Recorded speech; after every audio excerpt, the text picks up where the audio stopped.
Good morning, everyone, and thank you for joining us here on What's Brewing with Jim and Gigi. I'm filling in for Gigi here, but we have Jim here that's going to bring us some temperatures that we're seeing. It's seeing some good temperatures, right? Good to have you here, Amarachi. Yeah, good to be here. Yeah, you were here yesterday, right, with Dustin? Yes, I was. And you've done this quite a few times, so yeah, quite a few. We're going to talk a little bit as far as the weather's concerned, the big change.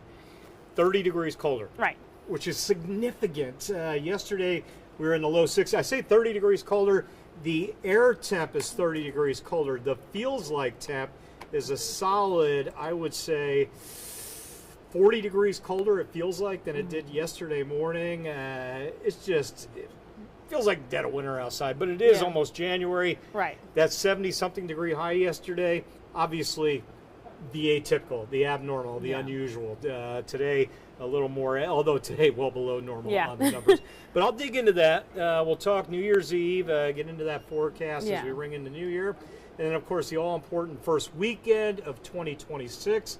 I'll let you know what I'm seeing. There's a little bit of a question mark in regards to Saturday. We'll kind of dig into that as well. Perfect. We'll get into that in a little bit. I want to first start off with some news from yesterday. The city of Washington hired a new interim city manager yesterday. They appointed him, voted 3-2 during a closed session meeting.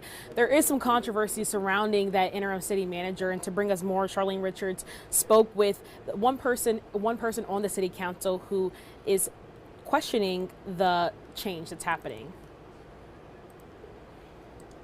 Without a city manager for weeks, after former city manager Jonathan Russell announced that he would be resigning after 7 years on the job. Russell told WITN his resignation came due to campaign rhetoric that asks for change within city leadership and claims by councilmember Nick Fritz, who said the city was $22 million in debt. On Monday, the city held a special called closed session meeting where the board voted 3-2 to hire Bobby Robertson as interim city manager, who the city says served as interim city manager previously in 2015 and later served as city manager from January 2016 to November 2018. Leaders like Councilman Joe Davis celebrating on Facebook, saying the decision will save the city around $200,000 per year compared to the previous city manager. He added, quote, "We have experienced a period of standstill and obstructionism since the election, and this decision allows the agenda the voters elected us to carry out to begin moving forward." Several candidates were interviewed, spoken to, though not every council member chose to meet with them when given the opportunity, end quote. Meanwhile, Councilman Anthony Tyree feels this decision disregarded the interview process needed in hiring a new manager. I disagree more about the process of it. Again, we elected to forego what our HR directors and managers have told us would be best practices. So how can we go about being fair and transparent when it's time to hire someone to run our city? On its Facebook, the city also canceled a special called meeting that was scheduled for Tuesday. This is unfair, especially when our mayor had already called a special call meeting for tomorrow to speak to at least 3 candidates that were willing to come to Washington, to the city of Washington, and work here as the interim city manager. WITN reached out to Robertson, who did not respond to any requests for comment. Now, the interim city manager is expected to begin effective immediately. Meanwhile, they're still trying to find the position still open for the full-time city manager there. So I know that is something that is going on in Washington, as we've been covering that for the past few months as well. Politics sparks the passions in people, and hopefully they can get everything sorted out over there and get everybody happy with how things are rolling along. Yeah, and I know near Washington, near the water, it's going to be a little chillier than inland, right? Because of the water, or is it still going to be this chilly overall? It's cold everywhere. Yeah. But you're right. I mean, the actual air temp's a little colder inland, but a little more wind on the coast kind of offsets that a little bit. So we'll switch over. We'll go over to the weather computer. And again, generally talking about temperatures, I would say, maybe upper 20s out the door. We'll give you a live look in Grifton right now. Yeah, cold stuff. That 28-degree air temp. You can see the feels like temp 23. So the wind's blowing at about 10, give or take. And by the way, Grifton, that little cluster of buildings just below the center of your TV screen, near the center, a little bit below that. That little bit of haze overhead, a little thin cloudiness perhaps, that's not going to hang around. Generally scooting out of here. I expect clear skies all day. See that dew point temp 18. That's dry air, folks. We're going to see nothing in the way of precip for a while. Probably Saturday, I would say, the next chance to get a raindrop or two in here. There's a look over in New Bern through the Neuse River camera. Air temp 31, sub-freezing degrees. A little chop out on the water. That wind near 10, wind chill value 23. That's about a 40-degree drop on the feels like temp from what we were at yesterday morning. Low 60s yesterday, generally feels like the low 20s this morning. A dramatic difference. All right, get the kids bundled up as they head out to get on the bus. 29 in Washington, wind chill value 24 out the door. Again, sky looks beautiful. It's once you step outside, the reality hits you hard this morning. Headlines for the day today. This is my Cliff Notes version. In case you're running out the door. Sunny, cold, breezy. Highs low 40s. Northwest 10 to 20 on the wind. Wind chills mid 20s to mid 30s. AM to PM. Low to mid 20s. Low to mid 30s. AM to PM if I want to get more specific. So yeah, the sunshine doing very little to warm us up. Cold air advection, we call that. That north breeze bringing in colder air, advecting it in. So the sun's trying to warm us, but that north wind is trying to bring us down even lower. So they're kind of fighting each other through the day. George over on Facebook, throwing a good morning out. Thank you, George. Yeah, we'll try to stay warm. You too, though, with the afternoon temps, probably just getting into the low 40s, but again, it'll feel like the 30s this afternoon. No matter where you are, it's going to be cold. Satellite radar looks good. No clouds, no precip, clean slate across the board. I really don't think we'll get any precip in here again until maybe Saturday. All right, so today, tomorrow, Thursday, Friday, dry, dry, dry, dry. Radar showing again nothing.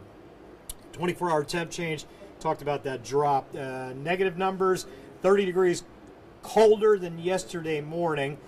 Generally, look at Kinston and Washington at 32 degrees colder, 33 degrees colder in Windsor. So you take that 27, add 33 to it.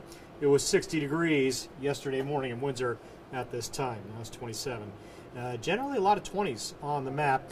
The beaches, let's call it mid-30s, maybe low to mid-30s. Freezing Manio, Nags Head, Kill Devil Hills, Kitty Hawk, and maybe a click or two above freezing as you get south of the Oregon Inlet from Rodanthe Waves, Salvo, Avon, Buxton, Frisco to Ocracoke. Almost everybody freezing this morning. We all feel sub-freezing. That's why right there. That wind at about 10, 15 on the coast. Gusting, let's call it mid-20s in gusts on the coast. We'll keep that wind blowing through the morning. There's your current wind chill values. Still have a teen up there. Elizabeth City 17. Most of us, I'm going to say low to mid-20s. Inland, even Beaufort. Look at Beaufort and Manio. Both showing 22 on the wind chill. More wind on the coast. Air temp's not quite as cold, but you're windier. So that takes any good feeling you may have about a higher temp away. Those stronger winds. Watch the winds into the afternoon. So we're talking 25-ish, maybe 30 occasionally. These are maximum winds generally, 20, 25 into the afternoon. Overnight, winds come down a bit. Max winds 10 to 15 overnight. So we're sustained probably 5 to 10 tomorrow morning, and then hitting 15 to 20 tomorrow afternoon. About 5 lower on the anemometer tomorrow, so a little less bite to that wind tomorrow afternoon. And the air temp will come up to the upper 40s tomorrow instead of the low 40s. But it is a turn in the right direction. You can see today the mid-20s early. Air temps into the afternoon, generally in the mid-30s. And then tomorrow morning, Amarachi, I think we'll feel like the low 20s tomorrow morning. Yeah. But you can see those afternoon temps start to come up to the low 40s tomorrow afternoon. Yeah, we're seeing those temperatures for sure. And I know we see from Susan Davis. She says, good morning from Stumpy Point. Have a good day. I hope you have a good day as well. And stay warm. I almost said stay cold out there. You don't want to do that. Well, definitely stay warm out there. Yeah, and Stumpy Point, certainly cold out towards the coast. Inland Dare County, through the Outer Banks, Inland Dare and Hyde counties, a little windier as well. There's that north wind. You can see it coming down the east coast, gusting again 20-25. Map doesn't change much. Snows are flying from Buffalo to Syracuse, Cleveland, some snow, Pittsburgh, lake effect snows. The lake effect snow machine cranking the next couple of days. So there'll be some areas that hit a 6 to 12 inch snowfall up there. But it's not getting here. Maybe a few flurries in our mountains. That's about it. Generally sunshine up and down the East Coast. We'll get you into Wednesday afternoon, into the evening, clear skies. So tomorrow night, as we say goodbye to 2025, we do so on a clear, cold note. There's sunrise Thursday. You can see no precip Wednesday night, Thursday morning. When we come back at 8 o'clock, I'll break down that New Year's Eve forecast for you. But I can say right now, it's pretty quiet and cold as we say hello to 2026 on Thursday with a quiet weather map. That chill not going anywhere. As far as our next rain chance, look out west. I stretched the map out to show you the next storm coming on the west coast. Wednesday into Thursday. That's going to take the low road. Watch that low head down towards the Gulf Coast Friday. You can see that rain starting to show up. Mississippi, Alabama, Friday afternoon, evening. Friday night into Saturday as that low tracks south of us. The northern edge of the rain trying to creep up into North Carolina Saturday.